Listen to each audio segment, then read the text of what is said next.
Новониколаевка айылынын тургундары, дагы бир жолу куш келиңиздер. Мы стоим на пороге решений.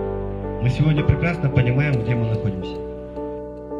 Вы должны хорошо подумать, кого вы хотите избрать на следующие 5 лет. Кто будет служить народу.